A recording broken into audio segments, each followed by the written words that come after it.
Hi, and welcome to Titanic Talkline. I am Alexia, and this week I am joined by Jim from the Film Rage podcast. Hello. Hello. Toot Excuse me. toot. Is that what the Titanic sounds when it blows its horn? Oh man, Toot I've noticed toot. literally whoo, whoo, or something really deep and Ooga. dramatic. Ooga. Ooh, nice. That was better than whatever my half-ass attempt at that sound was. It's fine. It's fine. All How are right. how are you doing? How goes? It goes fantastic. We record our podcast on Wednesday nights, Nice. and we had last night was probably the most fun I ever had doing our podcast of any time that I've ever had. We had just so much fun because it was like it was like reversal of fortune for us Sure. because one of us who usually likes everything hated everything, and the two of us that we never agree on everything agreed on everything. So it was just the weirdest, most fun awkwardness that ever happened. So yeah, it's so much fun. What was it on? Are you allowed to tell us? Yeah, for sure. It's out now. So Nice. we saw three movies from the week before. So we have, oh, you know what? And my brain doesn't always work on cue. But so we had reviewed three different films. Mm-hmm. The movie Inside with Willem Dafoe. We watched a movie called Brother, which is a Canadian film Okay. about two brothers. That's the name Brother. And we No. reviewed, yeah, right? Who knew? And then we reviewed the movie Shazam! Fury of the Gods. Oh, nice. Fun story. I've never seen any of them, but I have heard of the first and the second and the third. Ah, nice. Awesome. Well, Brother is I don't think it's got a huge wide release internationally, but I can Sure. tell you this, if anyone on the planet can get access to the movie called Brother, made in Canada, it is in my opinion the best Canadian movie that has ever been made.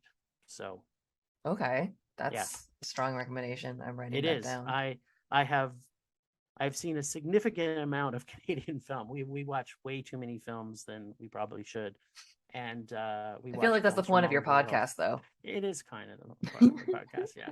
So it's definitely seeing this film blew my mind. It Hmm. was usually we have like we're a little harder on Canadian film, probably because there's a lot of public funding that goes into Canadian film. So obviously we're like, okay, really, my tax money goes to funding this film, and it wasn't that good.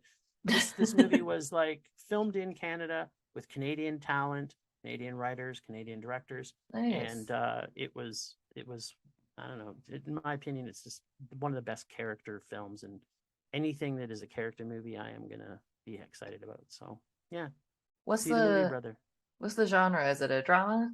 It's a drama. Yeah, Okay. heavy, heavy, heavy, heavy drama. Oh, And it's heavy drama. funny.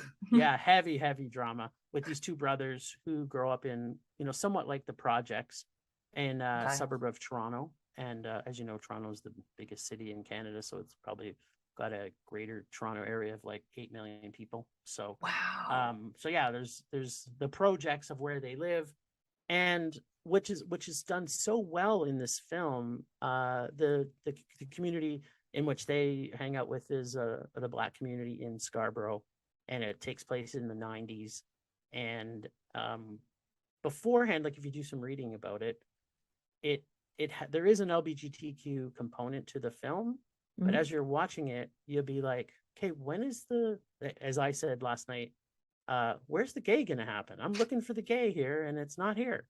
And it's done so amazingly well when they have the reveal. It's just like so natural, and the way, in my opinion, that they should introduce any gay character or character of the LGBTQ community, where it's not like we had to tick a box. Mhm. It is like this is what natural filming looks and feels like. So it's brilliant. This movie is so good. I appreciate that much more natural and subtle approach to introducing, marginalized characters. I remember really enjoying it. I really like animated stuff, and I remember I really love the Netflix TV show She-Ra. Oh, okay. The It was very targeted for kids. It's very cutesy. But one thing I think they did really well, which is any character of the queer community was just there they are, and there was no big introduction of like, this is I am a woman and this is my wife. It is just like, hey, sorry I'm late. She was taking way too long. Yeah, Things they of that humanize nature. them. They humanize them, Exactly. And and there's yeah, to an me, that's the way Mhm. you do it, right? I agree. And there's a non-binary character and they just refer to them by they them pronouns and no one's ever like, what is this pronoun thing? It's just Yeah, everyone from the heroes to the villains are totally on board with their pronouns. They're just like, okay. yeah. And no They one they talks about it. they did that in Schitt's Creek too. Like Schitt's Creek did a really good job of I of tried watching that show. Daniels. Yeah, some people don't like it. There's I'm not saying it's my favorite show, but I'm Sure. saying that they did a really good job Hmm. with the queer community and how they dealt with things. It's like it's a safe space. The show is a Hmm. safe space that people could just allow and be accepted, even in a small town, right? Which we know is not necessarily the truth in real life. But Yeah, I but did like that about it. I did like that, I like that approach. I think that it's way better. I mean, sure, there's definitely room for the moments of, but I think it's way better than always relying on the big reveal. Mm. Yep. Yep.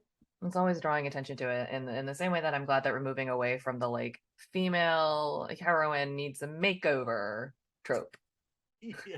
We can leave that Yeah, alone. there's like so many tropes that like well usually fed by Disney that is usually yeah. I don't even go down that rabbit hole. That's a huge rabbit hole to climb It down. is, but I'll just skim it by saying I'll jump right over by just going, I love Disney. All right, we're on the other side.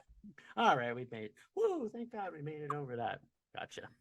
Cool. Before we fall back into it, because I can, I will ask you the question I ask everybody, which is, what is your Titanic story? Before I ask you my other question, which is about Titanic media.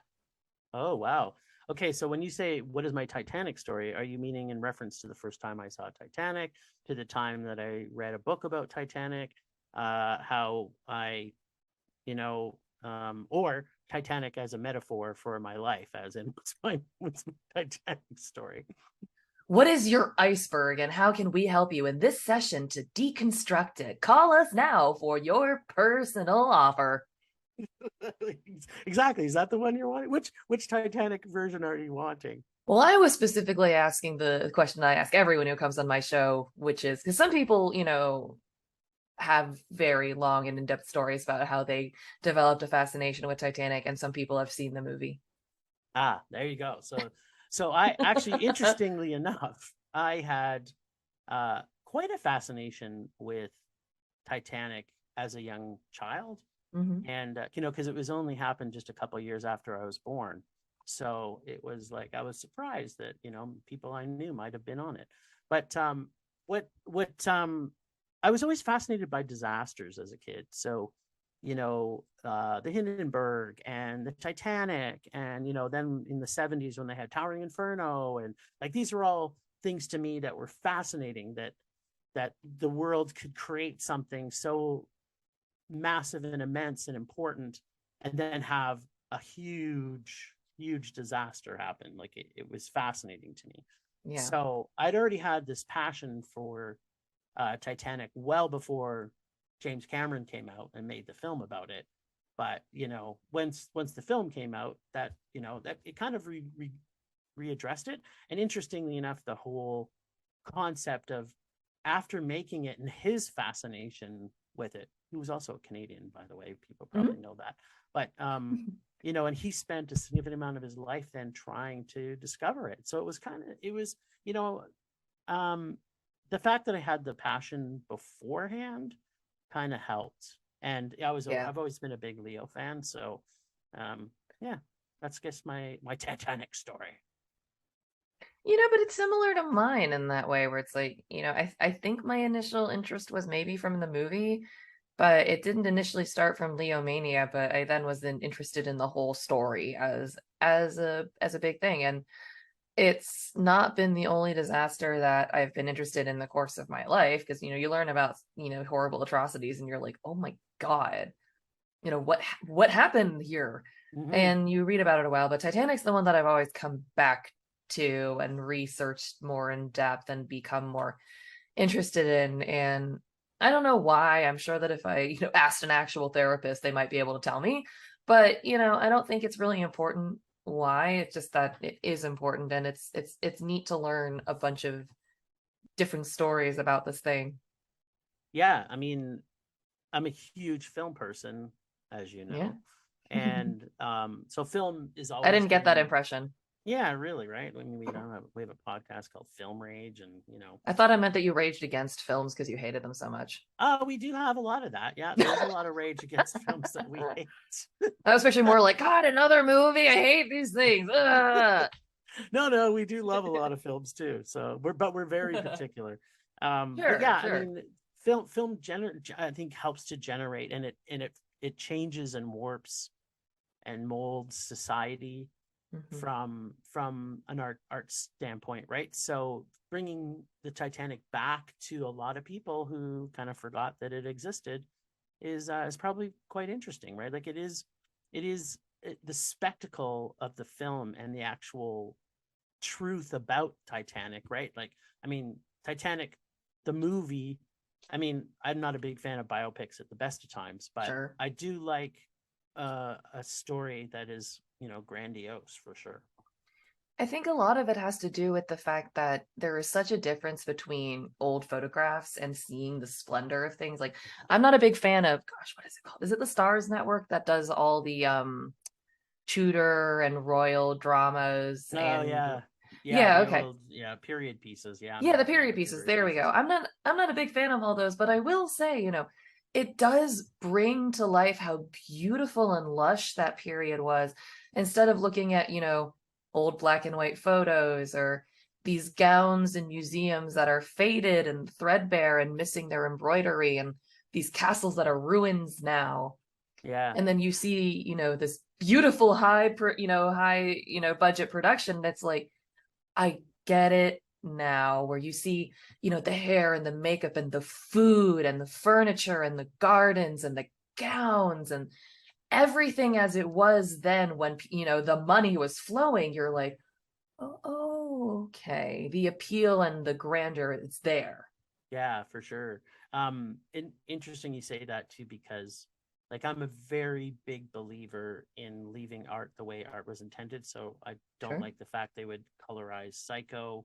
I don't like that they take old movies and colorize them. But one of the things that blew my mind probably the most of any of films that I've seen from a documentary perspective Hmm. is Peter Jackson went and and colorized to natural color. It took him like, I don't know, something like 5 years of work to take this original 1918 war film and colorize it to today. It's like it's actual documentary footage that you can see, and to see the footage re-imaged properly in color, which we would Hmm. actually see in reality, was very mind bending, because everything we would have seen from 1918 would be like grainy, and it's like sepia, or black and white or whatever it was. And to see what would be going through the eyes and the minds of the soldiers from 1918, it was amazing to me. I think that that matters. And I'm with you in that I'm not usually a huge fan of redoing things, or if I am, it's the sort of concept of like make a copy.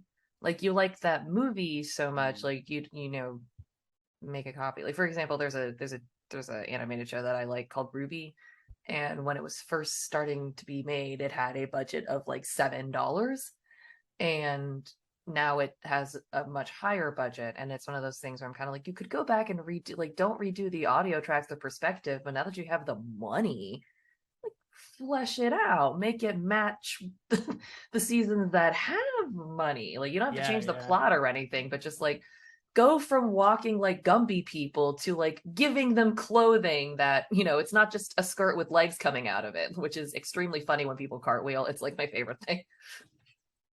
Yeah, no doubt. Anytime people cartwheel is always pretty cool. But It's pretty great, but when it looks like a rosebud with two toothpicks coming out of it, it's just like yes. better. It's like, Oh, yeah. okay. Hello. It's like a red tutu. That's supposed to be what that looks like. Like, good job. But it's that concept where it's like make a copy. You don't have to render the old simplified, kind of silly version Yeah. useless. Yeah. No, I agree. I think, well, art is made and it captures a moment in time, and I love that. So the fact that I am impressed by something that was colorized, but it's such a Yeah, different process because sure. no one had seen this film in its original state. So it's like, let's see it the way we would see it now. So it is art created from art that nobody had saw. So yeah. Do you even call it colorizing at that point, or do we call it like modernizing the footage? Because that sounds like an entirely like it sounds like a Yeah. massive intensive labor. Not being Yeah, critical, but like yeah, you know what? I don't know. Sure. I don't I like that. either. I definitely like the term modernizing. That's I'm I just prefer thinking that. about it where it's like you clean it up so it's not you're not just coloring, it's like you're clearly like removing the noise, you're removing the blink of the frames, smoothing Yeah. it all out. It's like that must I I'm just being impressed at how much time that must have taken. Yeah. I'm still impressed. Like my one of my favorite movies of all times is The Wizard of Oz. And I just think the fact that they took you from black and white into color, the Mhm. moment when Dorothy steps into Oz is just like, oh my God, this is visual masterpiece at its finest. It's when everything is done for the first time. You think it's just so ingenious and you think how did they come up with that because Yeah. where'd that come from? Yeah, exactly. Like I just imagine being in the cinema when the movie came out. And there was color movies that had come out before Wizard of Oz, but Mhm. I'm sure they probably went to the cinemas and they're like, okay, yeah, oh, okay. It looks like they're doing black and white and they're watching black and white for like 20 minutes and then all of a sudden she steps into Oz and your mind's transported to Oz and it's just like, oh my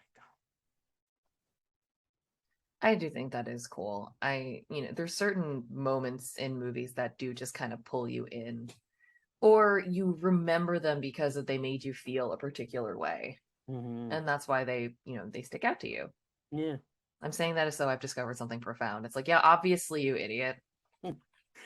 But it also helps to transition us to the next point about Titanic, right?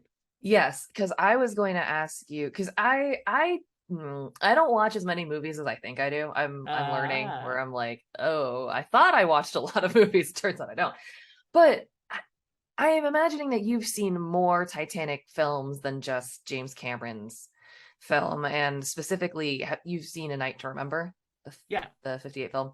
yeah. I know that there's a lot of, and I've seen both now, and I know that there's a lot of people who say, probably rightly so, that A Night to Remember is the much more accurate Titanic film, but there are some people that think it's the better one. What do you think?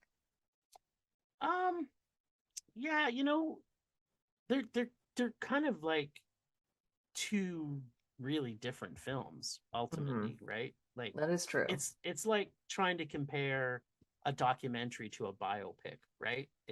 Hmm. It's I know in the sense that I mean, Night to Remember is like I think it was filmed in black and white, Yes. right? If my memory Yes. serves me, like I saw that movie so many years ago, like so many years ago.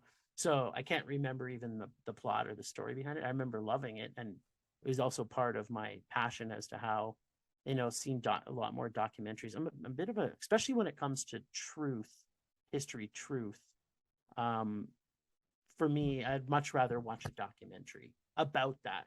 The difference being is that when you have because I don't really, I mean, the Titanic by James Cameron isn't really even a biopic. It's just a story about the Titanic happening with characters that are make believe, right? So it's just a really interesting version of James Cameron's vision of what the Titanic would have been like, right? Which at the time, the amount of money he spent on it he just does such an amazing job at cinematography and FX that it just overwhelms people's senses, right? Hmm. Whereas, and I to remember from my memory of it, at the time, again, it was groundbreaking, right? So it traumatized people again because of the disaster that was happening, right? Right. It was also very much, I think a film of its time. Yeah. When you watch it, it's very much a film of the like late 50s, early 60s. It came out in 1958. It Hmm. has the style of the time, and there were also much different sort of notions and protocols of what you should and shouldn't do on screen. Like implying nudity and sexual relations would not have flown, I don't think. I also don't, know for sure. Maybe if you had the right film, they'd allow it for art's sake, but I find that difficult to believe. And just the style of speaking and acting and filming, it was very much a product of its time. But I Yeah. will also say that, except for the breaking in half portion, which it doesn't do, it sinks all in one piece. But it did follow the testimony of, the book, A Night to Remember, very well. And that's Yeah. why a lot of people give it its props as being far more authentic in term, especially of the iceberg striking sequence. Yeah. Yeah.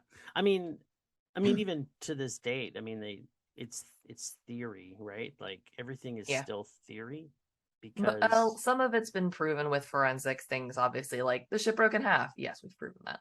yeah, for sure that. I mean, just meaning specifically around the iceberg and you know, Sure. they can see you're right, things from necessarily forensics, but um because I don't think there's anybody left that was on the Titanic, right? I mean, they probably Now, no. interviewed people that have information, but they probably weren't the captain or the people that were making those decisions. They were all survivors that weren't you know Well, Lightoller was the second officer, and he was the highest ranked surviving officer on the ship. So the second officer is the highest ranking person to survive Titanic. And he and a few other officers did give testimony at the British and American inquiry hearings, and those were also used to, write A Night to Remember. So insofar as it goes, the iceberg striking sequence in Cameron's film is the least accurate of the two, but it is the mm, far more interesting and dramatic one. yeah, of course, but here's also, I guess, somewhat of the point I would make is Mm. how do we know how truthful what they were saying is actually the That's hard to truth, balance, but I will also right? say that most of them kind of mostly said the same thing about, yeah, we struck at this time. This is the order that was given. This is what I did. That's what he did. I saw him do the thing. I saw him say a thing. And then that guy did it. And then I talked to that guy and he goes, yep, they told me to do the thing. I mean, I did it. He told me to pull a lever. So I went, mm. There was a lot Yeah. of that kind of testimony where it's just kind of like, yeah, he told me to turn the wheel. So I went, yes, that's what happened. And then they go, light alert, did this happen? He goes, sure. I mean, I wasn't actually there. I was like walking up as it happened, but if that's what he says happened, I'm pretty sure it.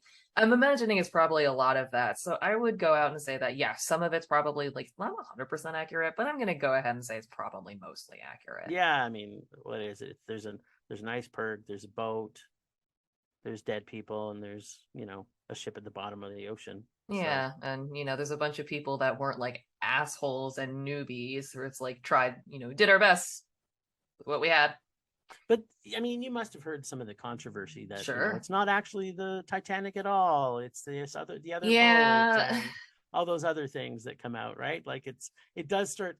I mean, we can find tinfoil hat wearers everywhere. So it's like, it's true. I just try not to indulge that, which I know makes me sound like some sort of like swatty school mom or something, but it's kind of like as gently as I can say that, I just try to like not fucking deal with it because yeah, it's not worth the time. Like yeah, I could invest a lot of energy getting real upset about it and arguing with people because trust me, I've done that before. Um and I nice, think yeah, and I think that's kind of what made me realize like I can't keep doing that. Like if I actually want to learn things and I yeah. really want to actually fill my brain with new stories and new facts and new people, I can't spend all the time being like enough about the switch theory. I kind of love it though. Like I'm one of those people in general that the term poke the bear. I love poking the bear. I It's kind used of to. like one of my hobbies actually. I'm one of those people that now encourages other people to poke the bear, and then I sit there and I watch. But Yes, there I'm you go. really public about my role. I'm like, look, I'm not coming with you, but I am encouraging the shit out of you. Yeah, so Please. you and I are going to become really good friends. I am convinced of that. Yeah, I can see that. And I see this being great and terrible. Yeah, exactly. I think that's one thing I'm learning throughout just like meeting other like any number of people. I was about to say other podcasters, but then I was like, wait, that meeting people through this show is just kind of like we're all trouble in our own ways. It's Some worse true. than us than others, but it's fine. It's Yes, fine. it's true. It's true. But I think that's necessary though, and I also think especially when you're talking about things like movies, it's really boring to have people that just agree with you all the time. To be perfectly honest. Yeah, some of the, well, how should I put this? There's certain people that I don't mind having arguments with, and then there's people that I just refuse to have arguments with No, because, I think that I should have caveated that much better than I did. oh, why? Because I meant more like, as you said, it's like there's certain people that there's arguing and then there's arguing. Yeah. Yeah, like I love having disagreements with people. In fact, maybe to your point earlier, I've I've learned and grown and changed as a person Hmm. because I have a strong belief in something, but because I'm a person that listens and likes to hear other people's viewpoints and opinions, and I'm always continually growing and learning as a person. So, when I have a strong belief in something and someone gives me a counter that I have to rethink about, and then I digest it, and then sometimes I absorb that, right? Like, Sure. I grew up in a very right wing Christian nut job household. So my vision about what the world was captured from, to your point about your parents. My parents had a vision and they brought to me. And then I grew up in an era where certain things weren't talked about. But, when you're in grade 12 and your best friend comes to you and says, I'm pregnant, I need an abortion, you Hmm. have to change your opinion or not. Right. And it was like one of those things to me that kind of changed who I became as a person moving forward from that time, because I had to sneak across the border because at the time there wasn't a place in my city, so I had to sneak into Buffalo to get. Um, Back then, you didn't even need a passport to get to Buffalo from Ontario, and get an abortion and come back for school the next day. Right, like it's just one of those things that having that discussion. I like to have discussions with people Hmm. who like also to have discussions, Yeah. right? To your point, before we move on, what I'm going to say is, man, there was a time when people could come to the United States for abortions safely. Yeah, Ah, right. what Remember a those days? what a no, what a concept. No, I Yes. don't remember those. Oh man, that's upsetting. I Yeah. could See, derail the Meg. rest of our time by complaining about that. Yeah. Well, you can come to Canada. We love it. It's difficult when you have those moments in your life where you are confronted with something that fundamentally changes your beliefs. Mm-hmm. Yeah. And I think it says a lot about who you are, obviously it says a lot about who you are as a person and how you react in that moment. And, some people don't react rightly in the moment. And, your friend especially is very lucky to have had you who was just willing to be like, well, this is a thing that's in my pocket now, and we are going to deal with it. And that's what you want. So I don't care what I believe. So, Right. It's nice that you have that, you had that presence of mind to know that that was who you needed to be for your friend. And you didn't need to be like, well, you shouldn't have done these things and happening. yeah. Why aren't you using protection? And why, what do you mean there's pro choices for you to make that you can, do this and that? And it's like, no, Right. Like, she'd already processed it probably for days. yeah. And it was a hard thing for her to ask anybody, right? So how can I stop that Right. and make her rethink, because she's already processed it. So Right. yeah. She's and already been thinking and dealing and dealing and thinking and, as you said, processing, just Yeah.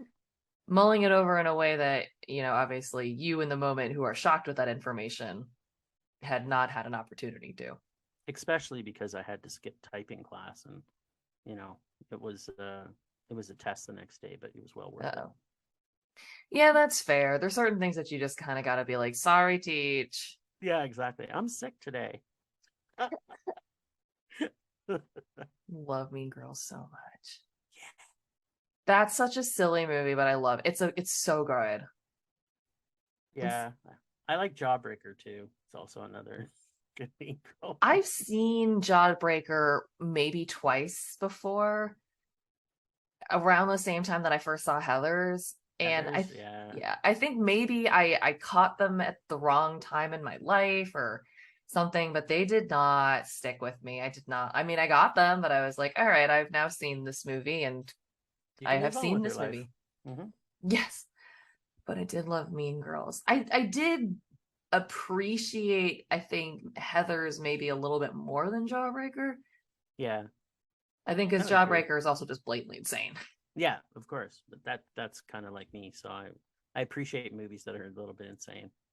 I do too. I happen to think that Showgirls is hilarious. I'm a bit of a Verhoeven fan myself, so It's such a wild movie. Like, they greenlit that. They really did. yep. It's our country is such a wild place. America is an insane place. Yeah, it's true. There's a lot of insanity. Yeah, it's like my dad was saying. My dad is from India, by the way, but my dad was saying, like, America is such a weird place where people like the Kardashians, who contribute nothing to society, can become idols. Yeah, he he's right. I mean, He is. although there's some pretty amazing Bollywood films that Oh yeah, make right I that love I've become Bollywood idols movies. of. Yeah, so do Oh I. yeah, but And he's talking about something completely separate. no, I just made me think about how much I idolize some great Bollywood actors, right? They're So great movies. it made me remember, oh yeah, like watching RRR in the cinema. I haven't seen that one yet. My What? boyfriend and I want to watch it together. I know he works on the West Coast. Of course, he's gonna get off work until, I'm starting to fall asleep because I'm an old person. You're So OG, watching baby. Yup. So watching movies is just like out of the question sometimes because he's like, "Hey, are you ready to watch a movie?" And I'm like halfway into my pajamas. I'm You're like you got gonna 20 minutes. you're gonna have to watch it I in want the to. daytime because it's like 3 hours long. It is a long. I mean, I've managed to make it through Titanic a few times, though I did fall asleep during part of it in the theaters, but I woke up when the sinking started. The important part. Yeah, I was awake for the beginning. I fell asleep a little bit in the middle, and then suddenly there was a lot of noise and flashing lights, and I was back in. I Nice. was like, "Oh shoot, boat's going down." All right, we're in it again. But yeah, I do want to see RRR. What's annoying is that there are so many movies on. Movies come out too fast now. Hmm. Yeah, That sounds and like a then joke that I'm making, but I'm serious. There, you used to be able to actually catch up on films. yeah, The speed at which they are produced now is untenable in my opinion. It is insane. yeah, but it's not just the fact that the speed of them, but now Yes. you are getting more international films. So that, I mean, Yeah. that's been my biggest complaint. I mean, I have a lot of complaints. I do have a lot of rage, but like one of my big complaints is that we don't get enough international cinema, and so we get a ton of Bollywood films, we get a ton of Korean films, we get Hmm. a ton of, but how often can you go to the cinema and see a really good Israeli film, or see a Norwegian film, or because they're producing great stuff too, right? Yeah, it's the one in a So millions that actually managed to make it into the theaters, and even yeah, then, in the it, United States, historically, any foreign film doesn't do great. yeah. I mean, my favorite movie of last year was a Polish film. So Ooh, which one? it's called Woman on the Roof. I can't remember if I've heard of it or not, and I don't want to lie and be like, I've heard of it, Yeah, but you probably haven't, but yeah. it was Poland's submission for international films for Okay. the Academy, but it didn't make the final cut. But to me, it was the best movie I saw last year, and I saw close to 1,000 films. So Jesus Christ. But I don't know if you, there's a movie I really like that almost no one's seen. It's a, I think it was like half in French and half in English. So I don't remember if it was, American, British, or French made officially. Mm. But it was called Sarah's Key. Oh, I heard of the film. I didn't see it, but I liked it. so you did see it. I did. Um, Listeners, if you haven't heard of it, it's fine. It was based off a book that actually did really well. I think it was on the New York Times bestseller list for a while, and it takes place half in the past and half in the present. The past follows Sarah, a young girl whose family is caught up in the invasion of France by the Nazis, and a woman in modern times whose name I can't remember because it's not on the title of the book, who finds out who Sarah is and tries to, piece together her story. Well, people will now look it up. I hope so. It's really good. Apparently, the origin of it is from France for sure. Okay, makes sense. Filmed in Paris, Manhattan, and Okay. in other parts of New York and France. Okay, yeah, I knew that it was done in both countries. I just didn't remember which one was like Yeah, primary custody. it's kind of surprising. There is a lot of films now. I mean, that film's not a new film, but No. there's a lot of films now where you'll see countries like Hmm. it's a Canadian, Swedish, Australian film, and you're like, what? How did that happen? But It's like when you try to look at the TV. I like the TV show 1899, and the same people did Dark. He's like, you try to look at where is it from, and it's basically just a world map. yeah, exactly. There's a lot of lights on the globe right now. It's all lit up. You're like, thank you for Yeah, this light bright portrait yeah. of useless knowledge. Nice. I do like that, there is a much more collaborative availability for, TV and movies. I Yeah, mean, it's the upside and the downside to the connectivity. It's like, oh man, we get so much more stuff. Ah, fuck, we get so much more stuff. yeah. I don't have enough time in my day to see all the No, movies and stuff I want to see. I still have never seen an episode of Black Mirror. Oh, really? There's just so many other things to watch. Yeah, it's true. You haven't seen RRR yet, which is should be at No, the top of your list it because it is. That is something that that and the menu we actually both want to see. oh yeah, Minnie's also awesome. Yeah, it looks at least interesting. Like, even if it's Yes, not the best movie I've ever seen, doesn't have to be, I guess. it's very rare that I see the best movie I've ever seen, but What is the best movie you've ever seen? Or what is the most recent best movie you've ever seen that you haven't already mentioned because you've mentioned one, which was The Woman on the Roof. do you want to know from this year, last year, from This year so far, I don't know when this episode's coming out, but listeners, we're about at the beginning of April. well certainly I would say Brothers certainly up there for That's me. from this year. Yeah, that's from Nice. this year. So yeah, I would say it's probably my favorite film of this year so far. What's Yeah. your least favorite film of this of the year so far? Jeez, that's tough. Probably Scream 6, maybe. Oh It's man, I know either some people liked it. Well, at least they found it entertaining. yeah, I would say that's probably my least favorite of this year so far. I don't That like bad, huh? sequels and I don't like stories that are the same story retold in a different way with people that are just as annoying as the first version and that it just yeah, they just Has there ever been a sequel that you have like one where you're just kind of like, actually, my bad. yeah, it's actually I had a I again poking the bear, but I was on Twitter not that long ago, and someone was talking about look at all these great sequels, and I'm like, yeah, what's that? A great sequel? Never heard of it. But there is some that I would say I did like I didn't mind Terminator 2 compared to Terminator 1, but then I put in perspective, did we need Terminator 2? No, we didn't need Terminator 2. And I will always make the argument when someone says, well, the sequel was actually good. And I'm like, yeah, maybe. But like, think about how much effort and time, if they would have had an original script with an original idea, that we could have now got another concept that wasn't just a regurgitation of a Terminator going around killing people. Like, I have this belief about film in general that I don't go to the not very often do I go to the movie theaters to be entertained because I entertain myself.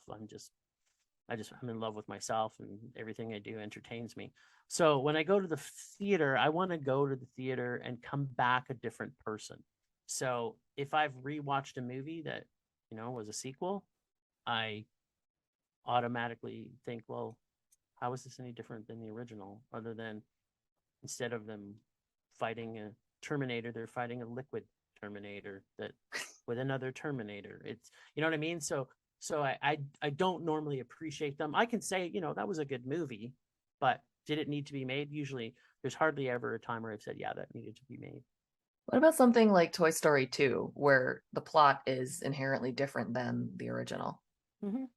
But again, did we need a Toy Story 2? No, we didn't need a Toy Story 2. What we could I have would had argue is a yes, because I liked completely. it. Yeah, well, I also liked it. I liked the entire Toy Story, but think of the creativity they could have done if they made another film that had a completely different cast of characters with that. You know what I mean? Like, did you grow as a like, again, it's my measurement stick is, did I grow as a person because I watched Toy Story 2? No, I did not. Was I entertained by Toy Story 2? Absolutely. I So, don't know, maybe. and I've watched Toy Stories 1, 2, and 3 a lot in my yeah, life. I think, And I actually yeah. think I like 2 and 3 better than the first one. Well, there you go. So maybe they should have started at 2 and not made movies with this one. Just shown 1 in flashbacks or something. Be like, That's hey, remember right. this? Yeah, yeah. It's like, here's the flashbacks. They just went right to 2 where the movie was good or great. You know what I mean? So yeah, it's just my measurement stick because I watch Sure. so much content that I'm like, I only have so much time. So if I've wasted my time watching a movie that has similar plot with same characters, I'd rather just watch a TV show, which is kind of the same thing, right? I Which I mean, don't you watch watched a a lot of those either. thousand movies in 1 year. I don't know if I've watched 1,000 movies, period? Question mark? I don't know. Yeah. I was trying to Now, come up with a metric and I realized I didn't have one. yeah, I mean, some of those are short, so I do I screen get it. I get films. I'm a previewer it. for film Mm-hmm. festivals, so Oh, nice. I have to watch a lot of films through them Sure. as well. So in addition to me going to the cinemas all the time, yeah. I wouldn't complain about that. If they were like, hey, do you want to be like a Titanic book tester? It'd be like, sure. But that's just it. You probably don't get that choice. There's not very many No. people that are, yeah. But you should put that out there. We'll Now edit. it's out there. We'll edit and screen anything Titanic. Yeah, I will also do your audiobook There you if you're go. interested. I don't always sound like this. I can get way less pitchy when I'm talking I and like way less pitchy. excited about I like things. Pitchy. pitchy. So I announce for roller derby as well. I play roller derby. I love it so much. It's My amazing. It's favorite like, sport. I mean, the only sport that I actually enjoy. yes, it's the best. Yeah. And I was announcing over the weekend for a tournament, and one of my friends was like, when I was listening to another game, was saying jokingly, like, we should do like ASMR slash golf announcer style announcing for a jam. And I was like, I'll take that challenge. So at one point during a game, I was like, okay, I'm going to start off in this tone and we're going to do things. And we're going to do other things. And I just kept getting more and more excited. And finally, I was back to talking like normal. Like, You couldn't do it. You just no, couldn't about do it. 30 seconds in, I was just like, I'm getting too excited. Okay, things are happening. Literally unable to do it for more than, like, I think I kept it up for 45 seconds before it was like, Yeah, then you went, I'm gonna lose my mind. Yeah, I grew up with roller derby as my nice. Saturday afternoon viewing. They had Excellent. professional roller derby on TV when I was a kid, so it had been a passion of mine ever since. It's amazing. And this year is the 20th anniversary of modern roller derby, which is, it's a little bit different than it was. It's now primarily on flat tracks, and Mm, there's like a rule set and a yeah, governing body and everything. I love it. I think it's amazing. Um, but yeah, the first ever leagues, two leagues, Texas Roller Derby and Texas Roller Girls, they started as one, but now they split into banked and flat. But oh, they started nice. in 2003. So this is happy 20 years to both Texas Roller Derby and Texas Roller Girls. Congratulations. Congratulations to them and to everyone. I think there's, hundreds of teams now internationally. So Oh it's yeah, amazing to yeah. see something like that pop up and get popular. So it's really fun, and just it's nice and I enjoy it, and it's also an excuse to get excited about things. So, Yep. you know. Again, keeping yourself entertained. I love it. Yeah, literally that. In the same way that you entertain yourself, I very frequently entertain myself. I'll say things and I'm like, well, I'm glad I thought that was funny. No one else needed to. Well, you just need to tell me more things because I think Mm. you're funny. I came up with I think I've come up with two completely original puns. Now watch, they've probably been come up with somebody else, but like I tell these jokes to everybody, and if everyone's like, tell me a joke, I'm like, all right, they're not even good, but I think they're extremely funny. Why don't hands and feet ever socialize? I don't know. Why don't they? They've got their own joints. See, that's awesome. I think it's fun. Well, I don't know if I've told the story on the show or not, but this is so roller derby is also famous for its puns.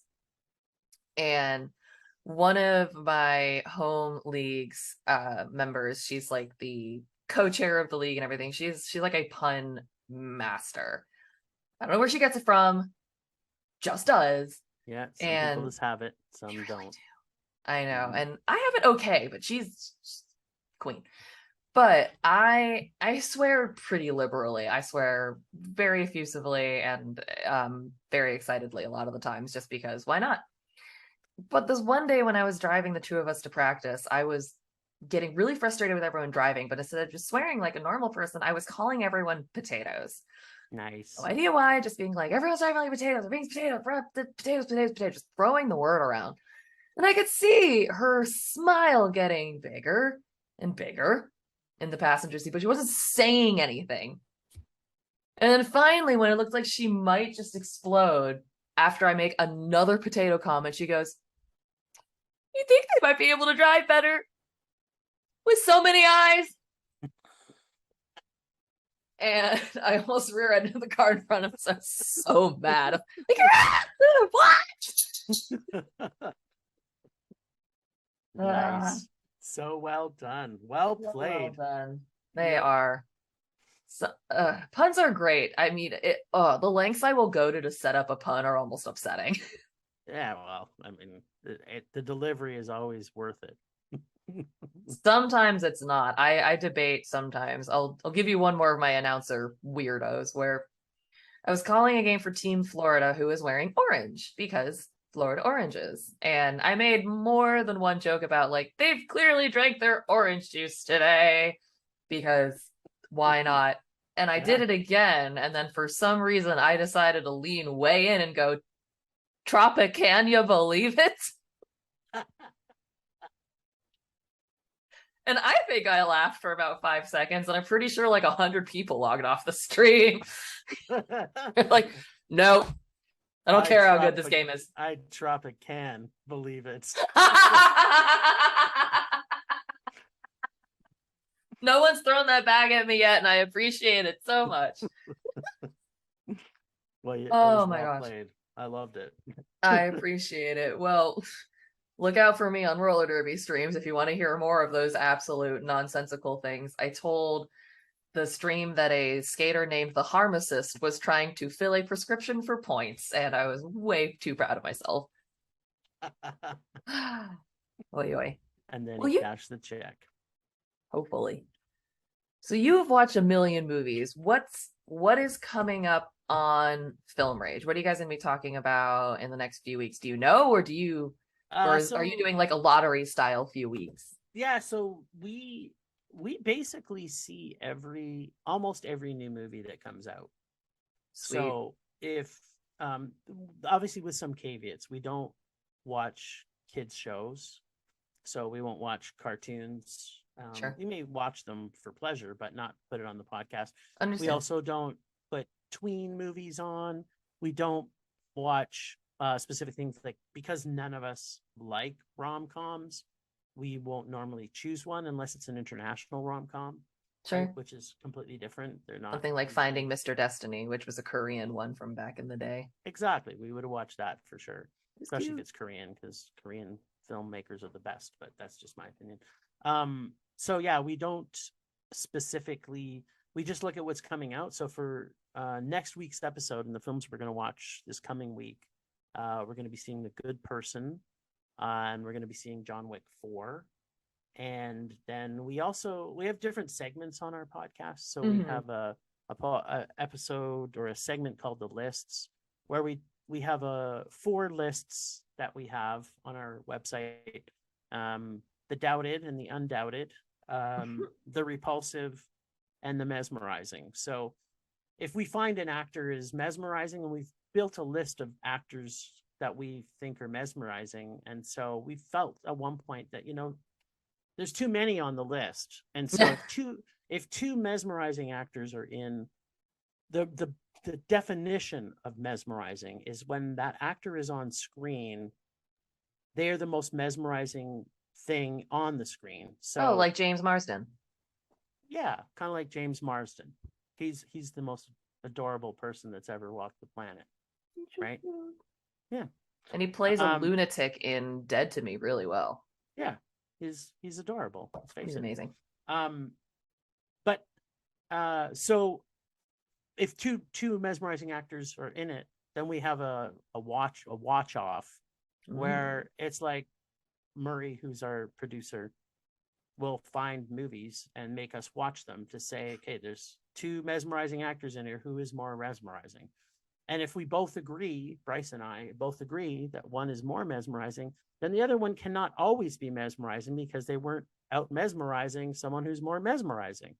So This does your wall look like Charlie from It's Always Sunny? it could, but no, it doesn't. It's just on our website. So people can Ah, there go we go. take a look at our website and see who's mesmerizing. We just removed a whole bunch of actors in the last little while, and we Ooh, removed anyone the ones. controversial? Um, no, Ah, like Max von Sydow and Harvey Keitel were just removed. Um, yeah, we lost Willem Dafoe a while ago. Nicolas Cage got taken out recently. Like, wow. there's just when you put an actor against another actor, and one of them is just more mesmerizing, and you're going like, this person could. They're just dialing it in. They're not 100% mesmerizing all the time, so they have to be. Eh, They're gone. A single elimination. So Nope. What was I trying to say? A single elimination bracket is brutal. yeah, it is, and because ultimately, eventually, unless someone's not in another movie, so we have some actors that are now passed away. So they Hmm. are going to be potentially on it for life, because Sure. unless we create another mesmerizing person that goes against them, they'll never get off, right? So, Right. but otherwise, if people can continue to act and they're against another mesmerizing actor, then they might not like it. So, and then we have another one where people dare us to watch terrible movies, and it's basically just to torture one another. And so yeah, we'll be watching a terrible movie to fuel our rage. What? Like, The dogs just reacted to something, and I didn't realize one of them was behind me. oh, So there was just a flurry of scrabbling behind me, and I did not expect it. I am so sorry. thought there was Cujo in the house. He sounds a bit like that. He's 45 pounds, but he sounds like he's about 100. It's pretty intense. Nice. Oish. Well, on that note, Jim, thank you so much for coming and donating your time to my nonsense. If this is nonsense, I can't get enough. Yay. Well, that means we'll definitely have to come back at some point. I'd love to. Awesome. Well, for this time, thank you so much for joining us.